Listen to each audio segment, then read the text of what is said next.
मेरा नाम मुकेश है और मैं एक शराबी हूँ। आज ईश्वर की कृपा है, आप लोग भाइयों का साथ है, अल्कोहलिक्स अनोनिमस का साथ है। मैं शराब से दूर रह पा रहा हूँ। तो दोस्तों, बहुत ही ज़रूरी जो टॉपिक है वो इस समय चल रहा है। जो एक्शन का सबसे पहला कदम, यानी कि चौथा कदम।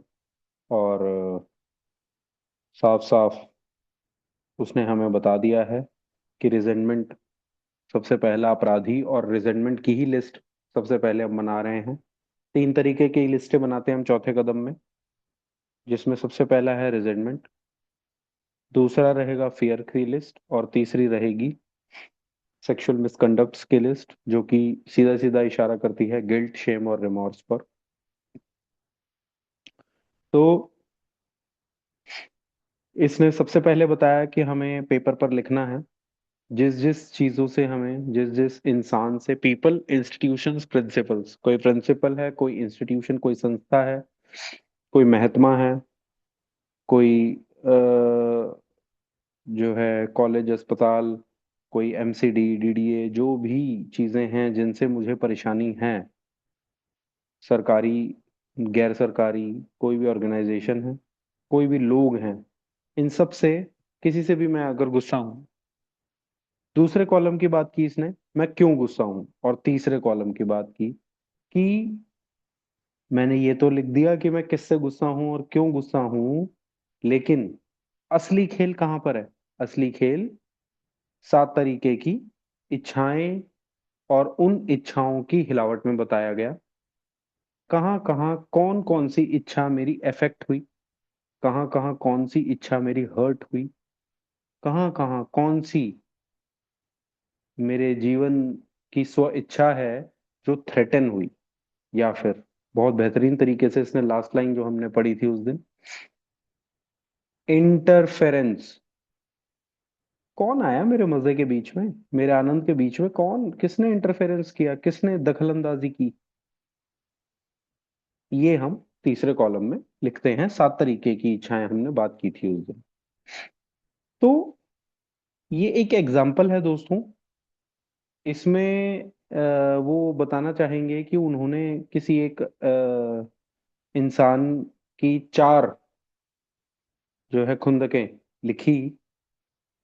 कैसे कैसे वो खुंदक है, और एग्जाम्पल के जरिए देखते हैं कि पहला इंसान जिस पर वो हमारा, जो भी जिस जिस किसी का ये एग्जाम्पल है, तो वो मिस्टर ब्राउन पर जो है बहुत खुंदक रख रहे हैं। और पहला रीजन उन्होंने दिया, his attention to my wife, मेरी बीवी पर ध्यान देता है। दूसरा, मेरी बीवी को मेरी गर्लफ्रेंड के बारे में बताया। तीसरा, ऑफिस में मेरी जॉब छीन सकता है।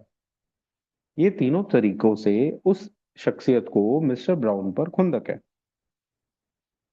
तो हिलावट क्या क्या आई? Sex relation. अगर बीवी को गर्लफ्रेंड के बारे में बताएगा तो बीवी से भी गया और गर्लफ्रेंड से भी गया, सेक्स रिलेशंस। हिलावट आएगी आएगी। सेल्फ एस्टीम, इज्जत पर बात आएगी। सोसाइटी, सिक्योरिटी, तीनों तरीके की जाएंगी दोस्तों। सिक्योरिटी सोशल भी, सिक्योरिटी इमोशनल सिक्योरिटी, और फाइनेंशियल सिक्योरिटी। क्यों? क्योंकि वो उसकी जॉब खा सकता है ऑफिस पे, ऑफिस में से। ठीक है ना जी? अच्छा, दूसरा, मिसेस जोन्स। कोई मिसेस जोन्स हैं जिनसे ये खुंदक खा रहे हैं और क्या कह रहे हैं?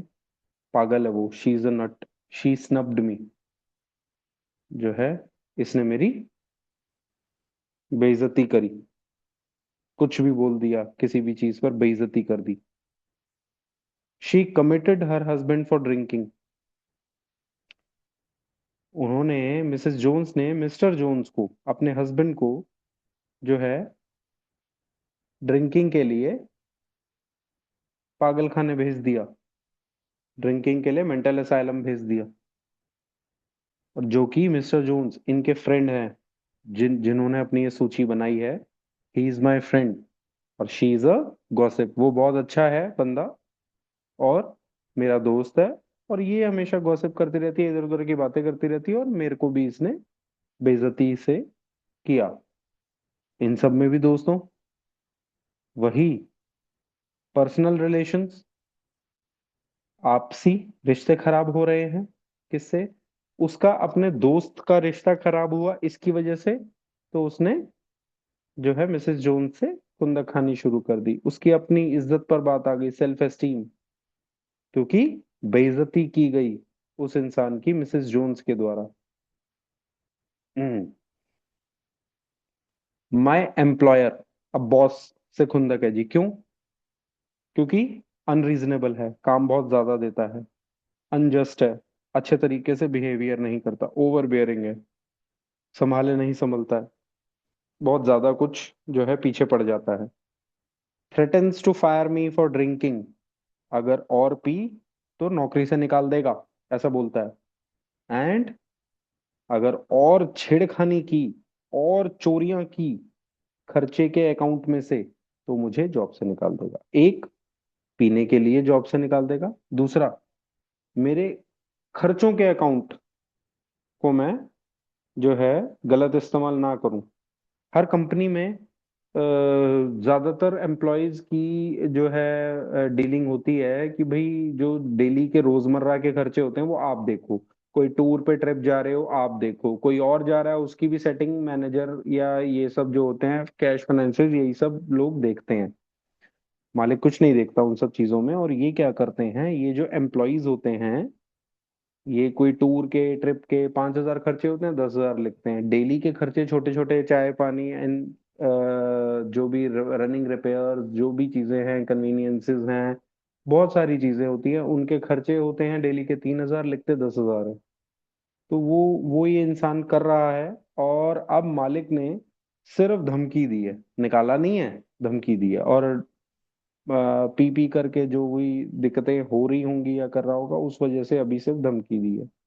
इसमें सेल्फ एस्टीम पे बात आई। सिक्योरिटी तीनों तरीके की दोस्तों, सोशल सिक्योरिटी, आसपास के जो भी अ, जितने भी एम्प्लॉयज हैं सब देख रहे हैं, सुन रहे हैं, सोच रहे हैं कि भाई ये क्या हो रहा है, ये क्या कर रहा है, बेइज्जती हो रही है, तो सेल्फ एस्टीम भी हिल रही है, सोशल सिक्योरिटी भी हिल रही है। इमोशनल सिक्योरिटी, भावनाएं पूरी पूरी आहत हो रही हैं, बॉस डांट रहा है, झाड़ रहा है। और फाइनेंशियल सिक्योरिटी, सीधा खोने का डर है। क्यों? क्योंकि अब चोरी कर रहा है, चोरी भी नहीं कर सकता।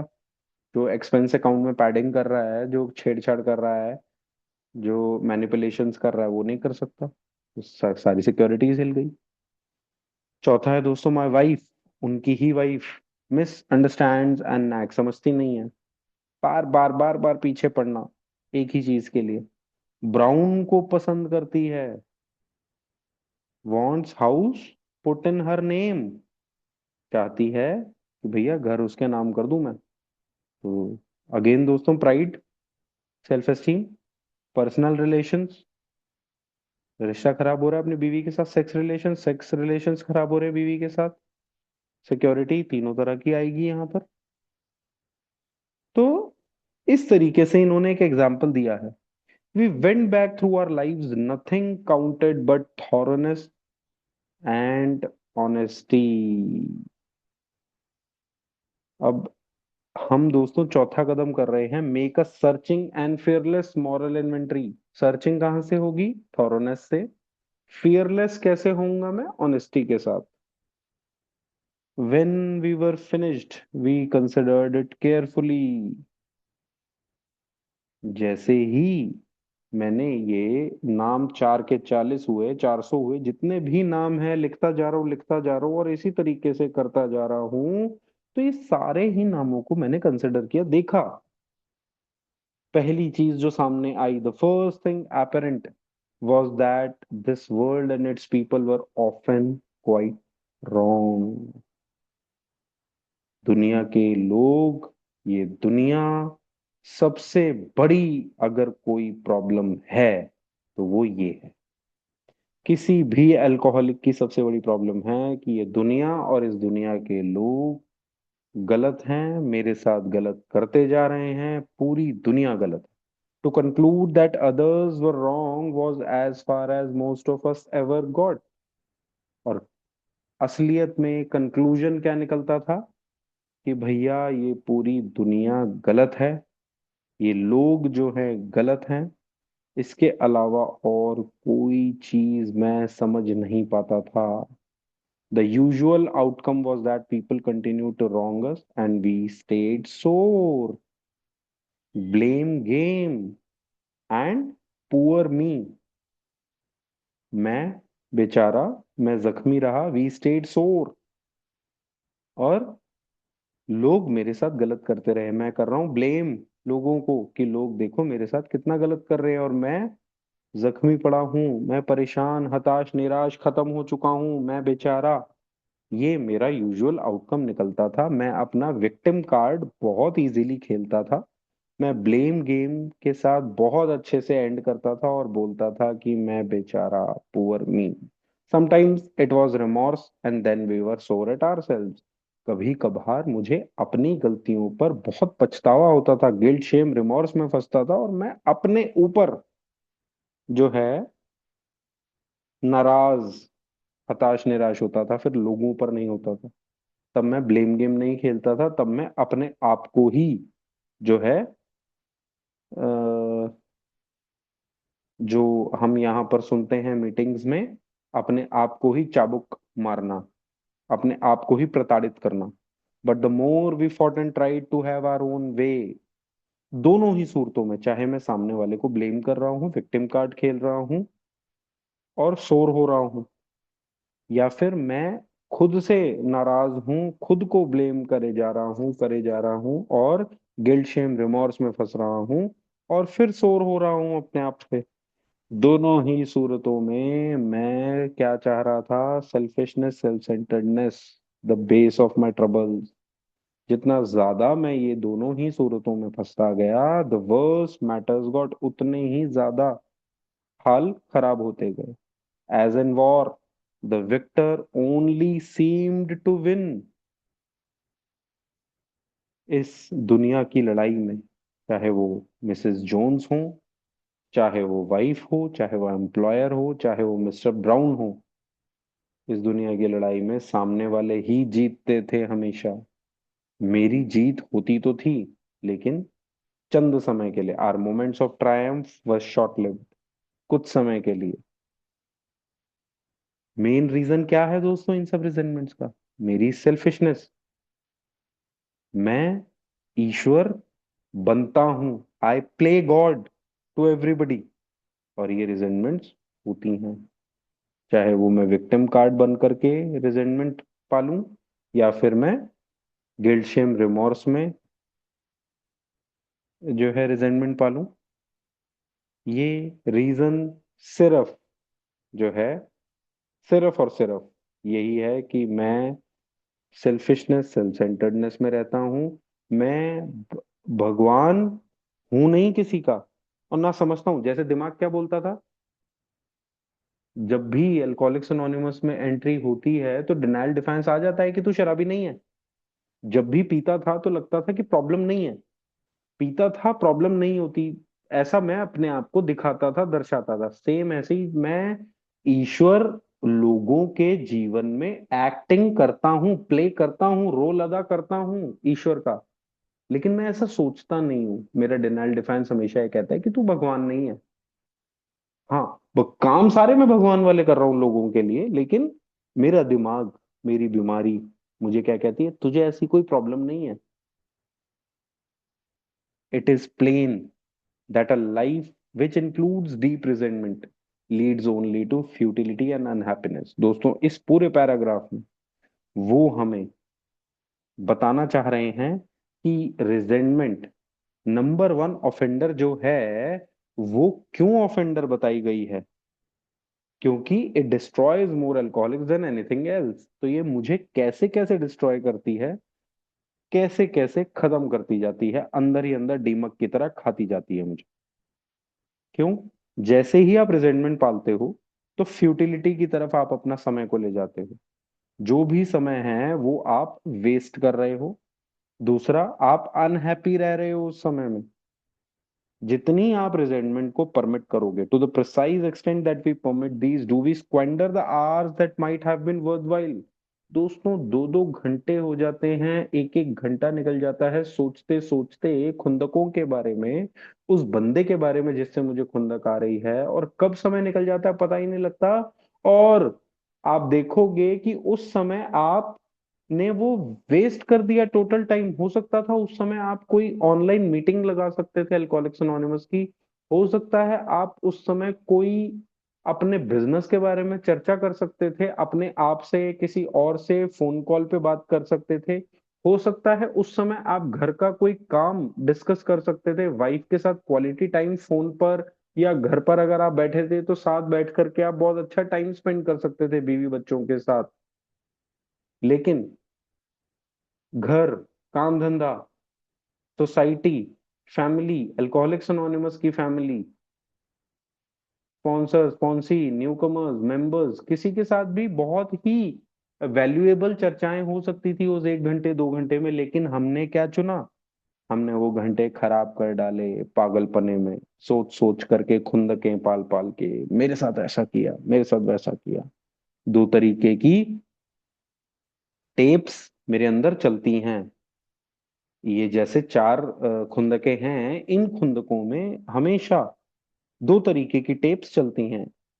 रिजेंटमेंट रिप्ले टेप, एक सीडी प्लेयर या एक यूएसबी प्लेयर, या आप सोचेंगे कि एक अंदर एक लैपटॉप, एक कंप्यूटर फिट है मेरे दिमाग के अंदर, जो कि अलग अलग रिजेंटमेंट्स की फाइल और फोल्डर को निकालता है और उनको प्ले करता है, चलाता रहता है, चलाता रहता है। रिजेंटमेंट रिप्ले मशीन, वो आप लैपटॉप के रूप में देखो, सीडी प्लेयर के रूप में देखो, आप वो टेप रिकॉर्डर जो कैसेट्स चलाने वाले जो पहले आते थे, सोनी वॉकमैन, उस तरीके के आप देखो। ठीक है ना? किसी मर्जी की तरीके से आप अपने दिमाग को देख सकते हो। तो ये रिजेंटमेंट रिप्ले चलता रहता है, रिप्ले करता जाता हूँ। Replay, resentment means resent, replay, sent मतलब टू फील, सेंट मतलब to live, to play again and again, to replay again. वो मैं इन खुंदकों के जरिए अपने घंटों को खराब करता हूं, जो कि मेरे बहुत काम आ सकते हैं। But with the alcoholic whose hope is the maintenance and growth of a spiritual experience, अब मुझे ये पता लग गया, फिजिकल एलर्जी, मेंटल ऑब्सेशन है मुझे, लेकिन जो मेरी स्पिरिचुअल बैंकरप्सी है, जो मेरी सेल्फ सेंटर्डनेस, सेल्फिशनेस, मेरी जो स्पिरिचुअल बैंकरप्सी सबसे ऊपर है, अगर मैं वहां से अपनी जो है अपने आप को ठीक करना ईश्वर की मदद लेकर के नहीं शुरू करूंगा, तब तक मेरा कुछ नहीं होने वाला। तो ऐसे अल्कोहलिक के लिए जिसको अपना स्पिरिचुअल अवेकनिंग, स्पिरिचुअल एक्सपीरियंस में आना ही आना है, और सिर्फ स्पिरिचुअल अवेकनिंग से भी काम नहीं करने वाला, मुझे उसको मेंटेन भी करना है, उसको डेवलप भी करना है, उसको ग्रो भी करना है, उस जैसे के लिए ये रिजेंटमेंट जो है इनफाइनाइटली ग्रेव, मौत तक ले जाने वाला, बहुत ही खतरनाक है। We found that it is fatal, जानलेवा है। For when harboring such feelings, we shut ourselves off from the sunlight of the spirit। जैसे ही मैं खुंदकों में आता हूं, जैसे ही मैं अपनी फाइल फोल्डर शुरू करता हूं दिमाग के अंदर का, और प्ले कर देता हूं, रिजेंटमेंट रिप्ले मशीन शुरू कर देता हूं मैं, तभी की तभी जो है मैं उस ईश्वरीय दुनिया से कटौती कर लेता हूं अपनी। वी एग्नोस्टिक्स में हमने बात की थी कि ये मटेरियल वर्ल्ड तो हमें दिख रहा है, लेकिन क्या स्पिरिचुअल वर्ल्ड हमें दिख रहा है? क्या हम कॉन्शियस कांटेक्ट में हैं अपने ईश्वर के साथ? क्या हमारे पास वो स्पिरिचुअल माइक्रोस्कोप अब आ चुका है, जिस स्पिरिचुअल माइक्रोस्कोप से हम इस ईश्वरीय दुनिया में से ईश्वर के साथ सचेत संपर्क बना सकते हैं हर समय हर पल? जितना हम संपर्क में रहेंगे उतना हम अपनी सेल्फिशनेस, सेल्फ सेंटर्डनेस से बचाव रख सकते हैं। और उसी सेल्फिशनेस, सेल्फ सेंटर्डनेस में मैं घुसूंगा जितना मैं उस कॉन्शियस कांटेक्ट से कट ऑफ कर दूंगा। और ऐसी रिजेंटमेंट्स में अक्सर बगैर उस सनलाइट ऑफ द स्पिरिट से अपने आप को दूर करे, मैं ऐसी रिजेंटमेंट से कांटेक्ट में नहीं आ सकता। या तो वो कॉन्शियस कांटेक्ट रहेगा, या फिर वो रिजेंटमेंट से मेरी रिप्ले, मेरा कांटेक्ट रहेगा। इन दोनों में से एक कांटेक्ट ही रह पाएगा। मेरी डिस्कनेक्शन हो जाती है मेरी हायर पावर से। स्पिरिचुअल बैंकरप्सी सबसे बड़ी आ जाती है यहाँ पर, मेरी सेल्फिशनेस सेल्फ सेंटर्डनेस के द्वारा, रिजेंटमेंट के रूप में। The insanity of alcohol returns and we drink again. और उस रिजेंटमेंट से, जिसने मेरी सेल्फिशनेस सेल्फ सेंटर्डनेस की उपज से रिजेंटमेंट लेके आई, और अल्टीमेटली मेरा कट ऑफ हो गया ईश्वरीय दुनिया से, इस स्पिरिचुअल वर्ल्ड से, मेरा डिस्कनेक्शन मेरी हायर पावर से हो गया, तो वो इनसैनिटी, जो पागलपना मैं रिजेंटमेंट में लेके आ रहा हूं, वो इनसैनिटी ऑफ अल्कोहल में बदल जाएगा, और फिर से कोई भी शराबी शराब पीने लगेगा। इंसैनिटी से रॉन्ग थिंकिंग होगी, इल्यूजन होगा, डिल्यूजन होगा, और क्या होगा, वापस से वो ऑब्सेशन जो है तैयार हो जाएगा, और हमारे लिए, and with us to drink is to die. If we were to live we had to be free of anger. The grouch and brainstorm were not for us. दोस्तों, दोबारा से एक बार और बहुत अच्छे से उसने हमें बता दिया कि भैया ये रिजेंटमेंट मैं पाल नहीं सकता हूँ। Resentment is the number one offender, जो कि हमने लास्ट बार ही पढ़ा था। और अब जो है वो ये दिखा रहा है कि ये सब लिखने के बाद हमने देखा कि यार लोग गलत हैं, लोग गलत करे जा रहे हैं तेरे साथ, और तू क्या, लोग तेरे ऊपर पैर पे पैर रख रहा है और तू चुपचाप सहे जा रहा है। क्या तू इतना बेचारा है? एक्चुअली में हो क्या रहा है? एक्चुअली में तेरी सेल्फिशनेस सेल्फ सेंटर्डनेस चल रही है, और तू अपने जीवन को, जीवन के घंटे, जीवन के दिन खत्म करे जा रहा है उन रिजेंटमेंट्स के चक्कर में। कॉन्शियस कांटेक्ट तेरा डाउन हो जाता है, और कब वो इंसानिटी जो है शराब की वापस आ जाती है, और कब कोई भी शराबी शराब पी लेता है। प्रॉपर इसने हमें, कोई भी चीज दोस्तों अगर मेरे लिए अच्छी नहीं है तो मैं उसको क्यों रखूंगा स्टॉक के अंदर अपने, अपनी दुकान, अपने मकान, अपने फैक्ट्री, अपने गोडाउन में क्यों रखूंगा उस खराब चीज को? तो उस खराब चीज को प्रॉपर प्रॉपर इसने बता दिया हमें। और अब साफ साफ एंगर के बारे में हमें क्लियर कट वार्निंग दे रहा है कि अगर जिंदा रहना है, जिंदा रहना है, अभी अभी खुश हैप्पी जॉयस फ्री की कोई बात नहीं करी है, उसने बोला अगर जिंदा रहना है तो एंगर से दूर होना पड़ेगा। That's it. सीधा बुलेट पॉइंट में बिल डब्ल्यू साहब लिख रहे हैं, if we were to live we had to free free of anger. भाई एंगर से दूर होना ही पड़ेगा। The grouch and the brainstorm, सनकीपना, अक्खड़पना, वो तूफान जो मैं दिमाग में लेके आता हूँ, वो जो तेजी है ना मेरे अंदर, तेजी, ओ भैया मेरे अंदर बड़ी बड़ी तेजी है। कब कितना स्पॉन्टेनिटी के साथ आगे बढ़ता हूँ गुस्से में, कब कैसे मैं अपने आप को प्रेश लूज कर जाता हूँ, टेम्पर को, इतना शॉर्ट टेम्पर जो मेरे अंदर है, वो मैं अफोर्ड नहीं कर सकता। They may be the dubious luxury of normal man. Dubious का मतलब होता है दोस्तों संदेहपूर्ण, शकी, और लग्जरी का मतलब, एक नॉर्मल मैन, एक नॉर्मल आदमी के लिए लग्जरी है for example Mercedes, BMW, Rolls Royce, वो सब चीजें एक इंसान, साधारण इंसान अफोर्ड नहीं कर सकता। 7 स्टार होटल एक साधारण इंसान अफोर्ड नहीं कर सकता, लग्जरी है उसके लिए। वो लग्जरी, लग्जरी एक होती है चीज जो आप बहुत कम कभी कभी इस्तेमाल कर सकते हो अपने जीवन में। लेकिन डुबियस लग्जरी क्या है? जो संदेह है कि साधारण आदमी वो लग्जरी भी कभी कभी भी ले पाएगा या नहीं ले पाएगा, उसमें भी संदेह है यहाँ पर। कि वो साधारण आदमी, एक लग्जरी है, पता लग गया भाई, मर्सिडीज ली, एक दिन के लिए रेंट पे ली, और अपना लग्जरी इस्तेमाल करी और छोड़ दी। ठीक है जी, 7 स्टार होटल, 5 स्टार होटल एक दिन के लिए, साल 2 साल में एक बार ही लिया और छोड़ दिया।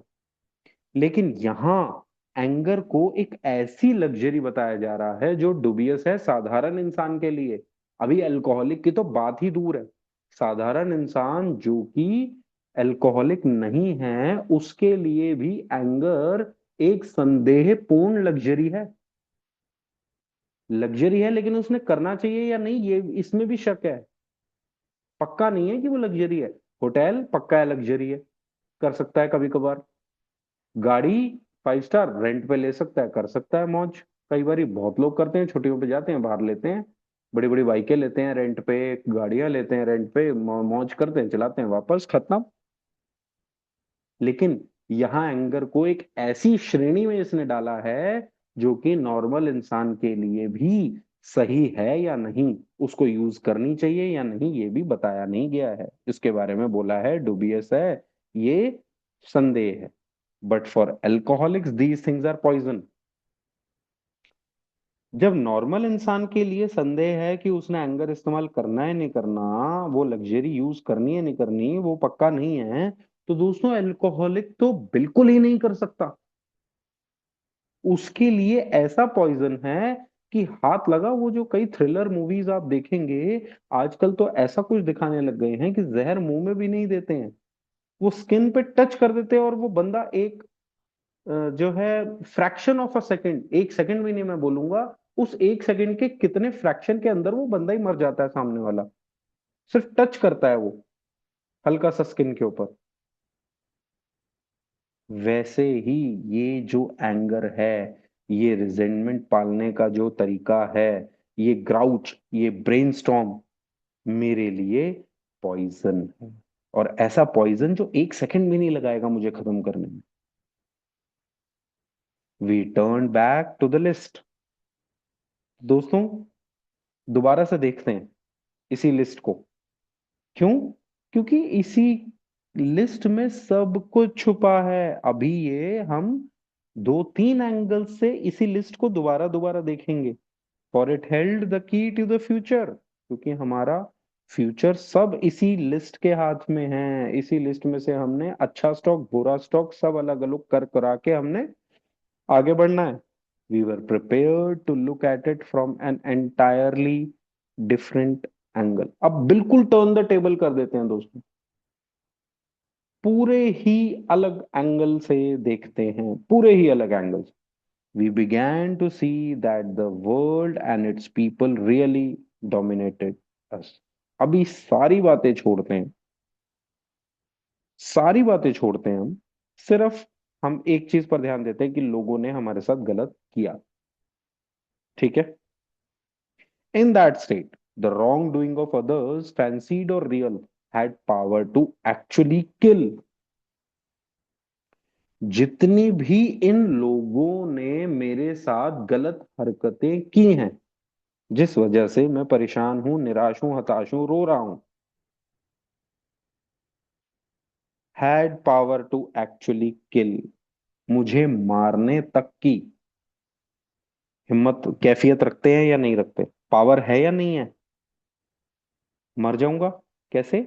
अगर इन्हीं के बारे में विक्टिम कार्ड खेलता रहा, ब्लेम गेम में पड़ा रहा, रिजेंटमेंट पालता रहा, तो क्या करूंगा? इंसैनिटी जो है मेरी, ये जो बार बार रिजेंटमेंट के ख्याल रिप्ले करे जा रहा हूँ, रिप्ले करे जा रहा हूँ, अपने घंटे अपना जीवन खराब करे जा रहा हूँ इसी रिजेंटमेंट के चक्कर में, कब अल्कोहल की इंसैनिटी आएगी और कब जो है पागलपने में जाऊंगा, उसी शराबीपन में जाऊंगा, और कब जो है to drink is to die हो जाएगा, बिल्कुल हो जाएगा। नहीं पता, किसी को नहीं पता कब कैसे क्या हो जाएगा, बिल्कुल ठीक है। एक बहुत ही अच्छी बात इसमें जो लिखी है दोस्तों, फैंसीड और रियल, दूसरों ने मेरे साथ जो गलत किया वो मैंने लिस्ट बनाई है ना ये, तो हो सकता है वो रियल हो सकता है वो मेरी इमेजिन की गई हो। कई बारी हमें ऐसा लगता है कि सामने वाले ने हमारे साथ गलत किया, लेकिन एक्चुअली कुछ समय के बाद हमें दिखता है, और मैं तो ऐसे ही सोच रहा था, वो उसने ना ऐसे नहीं, उसने तो वो कहा था यार, उसके तो दिमाग में ही नहीं थी वो वाली बात। फैंसीड, मैं इमेजिन कर लेता हूं कि उसने ऐसा कहा होगा, उसने ऐसा किया होगा, because it is the disease of perception. मुझे चीजों को परसीव करना नहीं आता, चीजों को लेना नहीं आता तरीके से। तो जितनी भी मैं लिस्ट बनाता हूं खुंदकों की, ज्यादातर खुंदकें, कई खुंदकें ऐसी भी निकलती हैं जिसमें मेरी रॉन्ग जजमेंट्स होती हैं, मेरे रॉन्ग परसेप्शंस होती हैं। मेरी चीजों को देखने का नजरिया, चीजों को ग्रास्प करने का, चीजों को लेने का नजरिया बहुत ही उल्टा होता है। और चाहे वो इमेजिन की गई हो, चाहे वो सच्चाई भी हो। ये पक्का है कि भैया उनमें पावर है मुझे मारने की। मैं कैसे बचूं मरने से? अभी अब रिजेंटमेंट की बात नहीं हो रही। अब रिजेंटमेंट से जो फ्यूटिलिटी अनहैप्पीनेस फैल रही है, रिजेंटमेंट से जो मैं अपने घंटे, अपना जीवन, पूरा दिन, पूरा रूटीन खराब कर रहा हूँ, और मैं अननेसेसरी एनर्जी ड्रेन कर रहा हूँ। जितनी आप खुंदकें पालते हो, खुंदक में रहते हो, सोच विचार में रहते हो, उतनी आप थके थके महसूस करोगे दोस्तों। 2 घंटे बाद, 1 घंटे बाद देखिएगा, मैंने देखा है अपने साथ जीवन में, और ये जानलेवा है।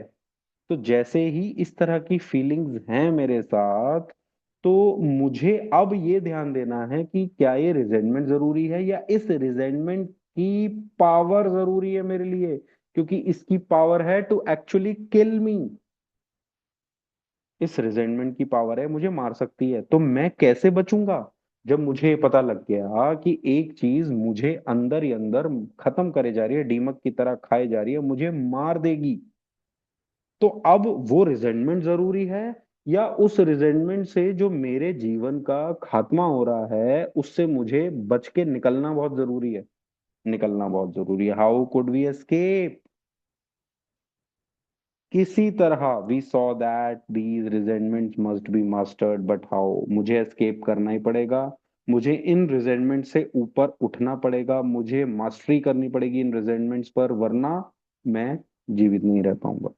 We could not wish them away any more than alcohol. जैसे शराब नहीं छोड़ी जा रही थी, शराब से दूर नहीं हो पा रहा था, अब मैं इन खुंदकों से दूर नहीं हो पा रहा। नहीं जा रही वो फीलिंग्स यार, नहीं, कैसे छोड़ दूं? उसने इतना कुछ गलत किया है मेरे साथ, कैसे छोड़ दूं?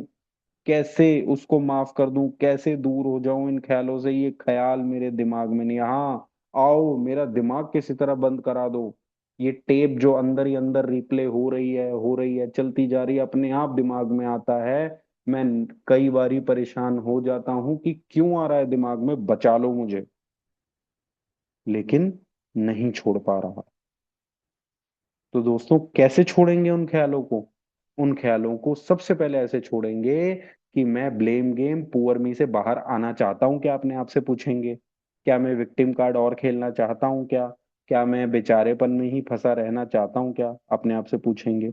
फिर हम ये देखेंगे, कंसिडर करेंगे पूरी लिस्ट, जो हमने सारे नाम बना लिए, हम ये देखेंगे कि इनसे क्या मेरे जीवन में कुछ बेहतर हुआ है, नहीं हुआ। मैं अपने जीवन के समय को, टाइम को सिर्फ और सिर्फ खराब कर रहा हूं मैं, और कुछ नहीं कर रहा हूं दोस्तों।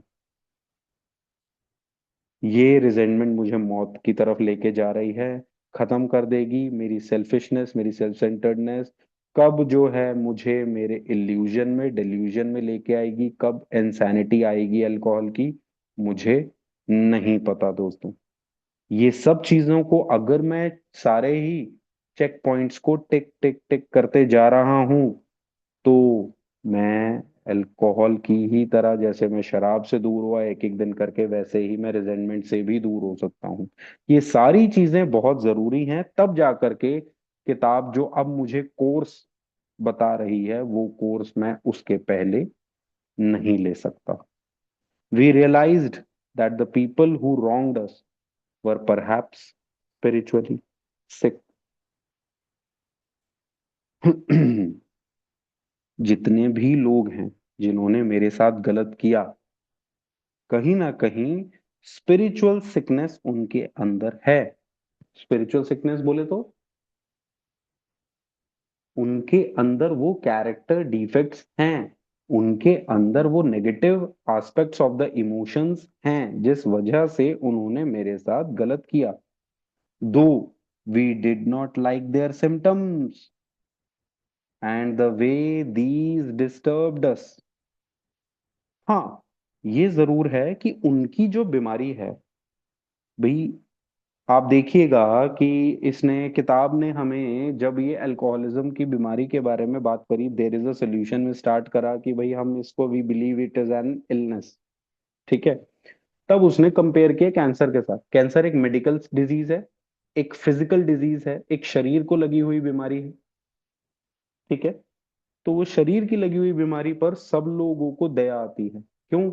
उस कैंसर में जो सिम्टम्स होते हैं, बंदा धीरे धीरे कमजोर होने लगता है, काला पड़ने लगता है, बंदे को दर्द होने लगते हैं, बंदा खा पी नहीं पाता है और जीवन खराब होने लगता है। उन सब चीजों पर वो सिकनेस के जो कैंसर के जो सिम्टम्स हैं उन सब में हमें दया आती है, सामने वाले पर प्यार आता है। ठीक है जी। अब उस वो कुछ भी करता है पेन में होकर के, वो उसके मूड स्विंग्स भी होते हैं फिर उस कैंसर की वजह से, तो हम उसको सहते हैं, हम उसको लव, पेशेंस, टॉलरेंस, काइंडनेस दिखाते हैं, दया भाव दिखाते हैं हम उसको। सेम अगर हम शराबीपन की बात करें, जो कि फिजिकल डिजीज बाद में बनती है, सबसे पहले एक्चुअली वो स्पिरिचुअल डिजीज है, शराबीपन। और इस स्पिरिचुअल सिकनेस में बंदा क्या करता है? बदतमीजियां करता है, गुस्से दिखाता है अपने, इरिटेट करता है, फ्रस्ट्रेट करता है। उस केस में क्या लव, पेशेंस, टॉलरेंस दिखाना इजी है? बिल्कुल इजी नहीं है। सिम्टम्स हर एक बीमारी के अलग अलग होते हैं। शराबीपन के सिम्टम्स जो हैं वो हमें ही खाते हैं, हमें ही इरिटेट, एनॉय करते हैं, हमें ही परेशान करते हैं, जिस वजह से हम सामने वाले को लव, पेशेंस, टॉलरेंस नहीं दिखा पाते। ऐसे ही सिर्फ शराबीपन ही स्पिरिचुअल सिकनेस नहीं है, ऐसी बहुत सारी स्पिरिचुअल सिकनेस होती हैं जो अलग अलग कैरेक्टर डिफेक्ट्स के रूप में, अलग अलग नेगेटिव इमोशंस के रूप में लोगों के अंदर पनपती है। और लोग ऐसा बिहेवियर करते हैं जो मुझे बिल्कुल पसंद नहीं आता उनका। लोग गालियां देते हैं, बदतमीजियां करते हैं, चिल्लाते हैं, चीखते हैं, जो उनको नहीं बोलना चाहिए लोगों के सामने वो बोलते हैं, मारते हैं, पीटते हैं, झगड़ते हैं, इस स्पिरिचुअल सिकनेस के चक्कर में लूटते हैं, खसोटते हैं, बेईमानियां करते हैं, जो करना चाहिए वो नहीं करते हैं। इन सब चीजों में मुझे आती है खुंदक। तो जो लोग मेरे साथ ये सब चीजें कर रहे हैं, मुझे उनका उनको ये समझना है कि वो स्पिरिचुअल रूप से बहुत ज्यादा बीमार हैं। और ये जो वो मेरे साथ कर रहे हैं ना, बेईमानी कर रहे हैं मेरे साथ, या वो मेरे साथ जो करना चाहिए वो नहीं कर रहे हैं, वो उनका स्लॉथ है, मुझे ऐसा समझना है। वो जो गुस्से में बोले जा रहे हैं, वो मुझे गुस्सा नहीं, उनकी बीमारी देखनी है, बदतमीजी नहीं, उनकी स्पिरिचुअल सिकनेस देखनी है मुझे उनके अंदर। और मुझे, though we did not like their symptoms, मुझे उनके सिम्टम्स पसंद नहीं आ रहे हैं बिल्कुल भी। And the way these disturbed us, बहुत ज्यादा हिल रहा हूं मैं अंदर। भाई उसकी भी इच्छाएं हैं तो मेरी भी तो इच्छाएं हैं, मेरी भी तो इच्छाएं हर्ट हो रही है सातों की सातों, मेरी भी तो थ्रेटनिंग हो रही है उन सातों इंस्टिंक्ट्स में, मेरी सातों डिजायर्स में। And the way these disturbed us, they like ourselves were sick too. मैं भी बीमार हूं स्पिरिचुअली, वो भी बीमार हैं spiritually.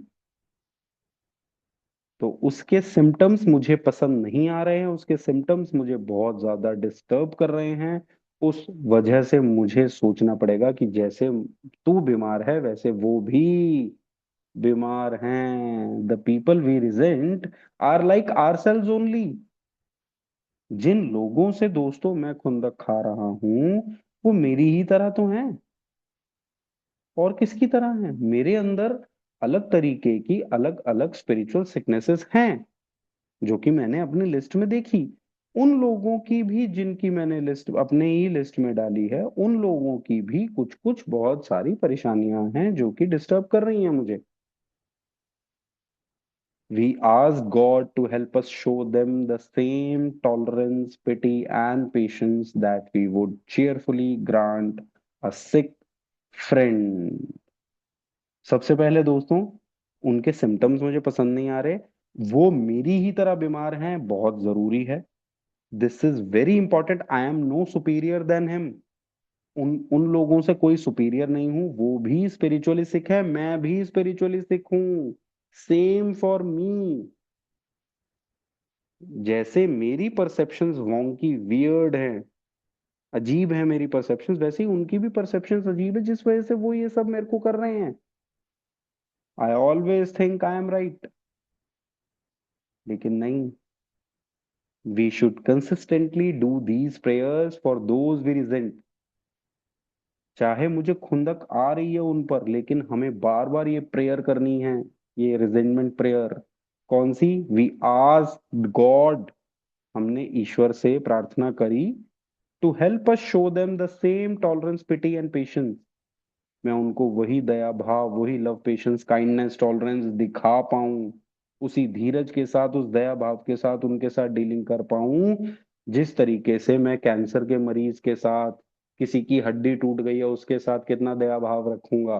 That we would cheerfully grant a sick friend. कोई बंदा बीमार पड़ा हुआ, उसकी मैं कैसे केयर केयर करूंगा। कई बार हम कहते हैं ना कि यार, ओए होए होए, दुश्मन को भी ऐसी बीमारी ना दे भगवान, ऐसे बोलते हैं हम लोग ना।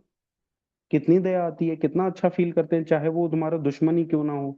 वैसे ही अब इस स्पिरिचुअल सिकनेस के सिम्टम्स को भी, इरिटेटिंग, अनोइंग, फ्रस्ट्रेटिंग होते हुए भी, मुझे उसको लव, पेशेंस, काइंडनेस, टॉलरेंस के साथ चलना है। ये सोचना है कि अगर इसको, ये वाली जो स्पिरिचुअल सिकनेस है, जो बिहेवियरल इश्यूज है इसके, ये भी एक स्पिरिचुअल सिकनेस है। अगर इसको कोई और बड़ी बीमारी होती तब भी तो तू दया भाव रखता, तू अब भी दया भाव रख। When a person offended, we said to ourselves, this is a sick man. How can I be helpful to him? ये सामने वाला ABC, रमेश, सुरेश, लक्ष्मण, जो भी इंसान है, ये एक बीमार इंसान है। मैं कैसे मदद कर सकता हूँ, मैं कैसे इसको टॉलरेंस, पिटी, पेशेंस, लव, काइंडनेस दिखा सकता हूँ, जैसा कि मैं एक बीमार इंसान को दिखाऊंगा। How can I be helpful to him, मैं इसकी मदद कैसे कर सकता हूँ। दोस्तों, ये शब्द निकलते नहीं है मुंह से। दिक्कतें बहुत होती हैं इन शब्दों को निकालने से, लेकिन यकीन मानना, आपका पूरा पूरा दिन बच सकता है। मेरे दिन बचे हैं इस प्रेयर की वजह से। इस प्रेयर को करने से कब वो खंदक वाले ख्याल पूरे पूरे दिन के लिए, 2-2 घंटे के लिए चले जाते थे, जो कि मुझे बार बार तंग करते रहते थे, इस प्रेयर की वजह से वो ख्याल चले जाते हैं।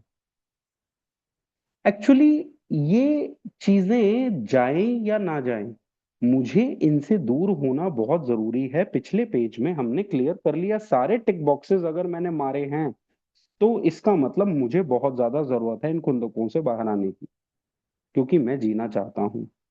मैं उस हताश, निराश, चिड़चिड़ेपन के स्वभाव में, रेस्टलेस, इरिटेबल, डिसकंटेंट रहना नहीं चाहता हूं। अगर मैं वो सब टिक बॉक्सेस क्लियर नहीं है, तब तो मैं ये नहीं कर पाऊंगा। लेकिन अगर मेरी जरूरत बड़ी है, अगर मेरी विलिंगनेस बड़ी है, तो मैं इनसे दूर हो सकता हूं। और ये प्रेयर मैं जितनी करूंगा, उतना क्या होगा, खुंदक हो सकता है खत्म ना हो, खुंदक हो सकता है 4 घंटे बाद फिर आ जाए, लेकिन मेरा परसेप्शन चेंज हो जाता है, मेरा एटीट्यूड बदल जाता है, मेरी थॉट्स, मेरे फीलिंग्स चेंज हो जाते हैं उन लोगों के लिए जिनको मैं खुंदक कर रहा हूं। God save me from being angry, हे ईश्वर, मुझे गुस्से से बचाओ। और इसमें मैं कैटेगराइज कर देता हूँ, इसी लाइन को ना 3 चीजों में कैटेगराइज कर देता हूँ। हे ईश्वर, मुझे खुद को मेरे गुस्से से बचाओ। हे ईश्वर, उस सामने वाले ABC बंदे को मेरे गुस्से से बचाओ। और हे ईश्वर, इस पूरी दुनिया को मेरे गुस्से से बचा लो। क्यों? क्योंकि खुंदक मुझे एक प्राणी से है, लेकिन बुरा मैं पूरी दुनिया का कर दूंगा अपने गुस्से के साथ। खुंदक मुझे उस प्राणी से है, बुरा मैं उसके साथ साथ, पूरी दुनिया के साथ साथ अपना सबसे ज्यादा बुरा कर लूंगा। तो मैं, ईश्वर, मुझे मेरे गुस्से से बचाओ। मुझे जो है, उसके, उस सामने वाले की वजह से उसका गुस्सा कोई मेरे ऊपर आए उससे भी बचाओ। इस दुनिया को मेरे गुस्से से भी बचाओ। बहुत जरूरी है, होना नहीं है। पूरे दिनों में, महीनों में, सालों तक ये रिजेंटमेंट को हमने प्रेयर के रूप में डालना है। क्यों? क्योंकि गुस्सा, इन सबसे दूर मैं होना चाहता हूँ। ये मुझे मार देंगे अगर मैं इनसे दूर नहीं हुआ तो ये हमारा पहला कोर्स बिग बुक ने बहुत ही अच्छे से बताया दोस्तों। वी अवॉइड रिटेलिएशन और आर्ग्यूमेंट, हम बहस से बचते हैं, विरोध से बचते हैं, बंदा क्या कह रहा है जी? नहीं नहीं, मैं कैसे बोलूं, how can I be helpful to him, मैं कैसे बोलूं जी? तो वो सेकंड कोर्स पे आ गया है जी वो। पहला कोर्स जो है उसने साफ साफ अच्छे तरीके से हमें बता दिया, अब वो दूसरा कोर्स बता रहा है कि अगर आप हेल्पफुल नहीं भी होना चाहते, आपसे मुंह से प्रेयर बिल्कुल नहीं निकल रही, वो दया भाव और ये सब तो दूर की बात है, आप कुछ सोच नहीं पा रहे हो, तो कम से कम एक काम जरूर करो, आप विरोध करना बंद कर दो, आप उससे बहस करना बंद कर दो, दूरी बना लो सबसे पहले। We wouldn't treat sick people that way, बीमार इंसानों के साथ, जैसे कि एक कहानी है, वो आपने सुना होगा कि वो शेर और गधे में बहस हो जाती है, तो गधा कहता है कि घास जो है वो ब्राउन होती है, और शेर उसको कहता है कि घास जो है वो हरी होती है, और दोनों लड़ते लड़ते लड़ते लड़ते जो है जंगल के राजा बब्बर शेर के पास जाते हैं, और वहां पर फैसला होता है, बब्बर शेर जो करते हैं वो शेर को जेल में डाल देते हैं। अंत में, मैं जल्दी से खत्म कर रहा हूँ, कि अंत में फिर उसको शेर ये पूछता है कि जी गधा तो गलत था, आपने जो है क्यों मुझे ही जेल में डाला और गधे को आजाद कर दिया, गधा तो खुशी खुशी जा रहा था, चला गया। तो बब्बर शेर ने कहा उसको, शेर को, कि भैया ऐसा है, वो है ही गधा, ठीक है ना, उसका परसेप्शन गलत है वो समझ आता है, लेकिन तेरा परसेप्शन क्यों गलत है वो समझ नहीं आ रहा, तूने उससे बहस क्यों की वो नहीं समझ आ रहा, तूने उसको पहचानने में गलती की वो तेरे को समझ नहीं आ रहा, उस बात की सजा दी है कि वो तो है ही गधा, वो तो बोलेगा ही गलत बातें, वो बोलेगा ही बेवकूफ आना वाली बातें, तूने उससे बहस क्यों की, तेरे को सजा इसलिए मिल रही है। तो हम बहस में क्यों पड़े, हम विरोध में क्यों पड़े, हम जो है बेवकूफ लोग, सिक पीपल, जो कि स्पिरिचुअल सिकनेस में हैं, अभी उनको सच्चाइयां दिख ही नहीं रही हैं, उनके साथ हम बहस क्यों करें, हम उनके साथ वैसा ट्रीट नहीं करेंगे। If we do, we destroy our chance of being helpful. अगर हम उनके साथ ऐसा करेंगे तो हम उनकी मदद नहीं, हम उनके साथ विरोध करके और जीवन उनका भी और अपना भी खराब कर लेंगे, और आगे आने वाला हो सकता है कोई समय हो जिसमें वो ठीक हो सकते हो, वो भी चांस हम गवा देंगे, क्योंकि हम अपनी लिस्ट में से उसको काटा मार देंगे और उसकी लिस्ट में अपने आप का नाम काटा पड़वा लेंगे, वो आगे से बात ही नहीं करेगा हमसे। तो उससे बेहतर है हम, जब वो सुनने को तैयार होगा, जब वो बात करेगा, तब बात करेंगे कि हाँ यार तू बता कि घास कैसे ब्राउन नहीं होती, थोड़ा सा मेरे को बता, मैं सीखना चाहता हूँ। जिस दिन वो सुनने के मन में होगा, तब हम हो सकता है थोड़ी सी हेल्प उसकी कर पाए तरीके से, लव पिटी पेशेंस टॉलरेंस के साथ। लेकिन आज हम जो बहस में पड़ जाएंगे, तो हम अपने आप को उससे कट कर लेंगे और आगे कभी हेल्प कर ही नहीं पाएंगे उसकी, चांस गया हेल्पफुल होने का। और we can not be helpful to all people. अच्छा, दूसरी चीज, हर एक के साथ हम हेल्पफुल हो सकते हैं क्या? हर एक के साथ हम पिटी पेशेंस कर सकते हैं क्या? नहीं कर सकते। But at least God will show us how to take a kindly and tolerant view of each and every one. अब मैं हर एक को मदद नहीं कर सकता हूं तो मैं दूरी बना लूंगा, मैं प्रेयर नहीं कर पा रहा हूँ, कुछ सोच नहीं रहा हूं उनके बारे में, तो मैं दूर हट जाऊंगा, लेकिन बिगाड़ खाता नहीं करूंगा। पन्ना जो फाड़ देता था मैं पन्ना कभी नहीं फाड़ूंगा। चुप्पी साध करके हम एक न्यूट्रलिटी की पोजीशन में उस बंदे के साथ कुछ समय के लिए दूरी बना सकते हैं, जिससे कि आगे आने वाला कोई भी रास्ता हो उसमें आग ना लगाऊं मैं। जितने भी रास्ते जो मुझे उस इंसान से जोड़ सकते हैं, किसी भी रास्ते में आग ना लगाऊं, पहले जो मैं पन्ना फाड़ देता था वो मैं ना फाड़ूं। धीरे धीरे धीरे धीरे भगवान जी मुझे मेरा परसेप्शन चेंज कराएंगे, मेरे को एक व्यू चेंज करके देंगे, मेरा नजरिया बदल करके देंगे, जिसमें लव पेशेंस काइंडनेस आएगी, और हो सकता है बाद में रास्ते बने, जरिए बने, और मैं उस इंसान से वापस से कनेक्ट कर पाऊं। जब मैं कनेक्ट करने की पोजीशन में होऊंगा तो, और जब वो सुनने की और मैं भी सुनने की पोजीशन में होऊंगा तो, जिसमें आर्ग्यूमेंट्स और विरोध, रिटेलिएशंस नहीं होंगी, सिर्फ होगी तो पॉजिटिव टॉक्स होंगी, on a spiritual plane, altruistic plane, एक दूसरे को परोपकारी और स्पिरिचुअलिटी के साथ हम पॉजिटिव नोट पर बातें शुरू भी करें और एंड भी करें। ये हमारा दूसरा कोर्स है दोस्तों। इसके बाद इसी चौथे कदम की एक बहुत ही अच्छी चीजें हैं कुछ, जो कि नेक्स्ट टाइम शुरू करेंगे ये वाला पैराग्राफ। तो आज के लिए यहीं रुकते हैं। Thank you.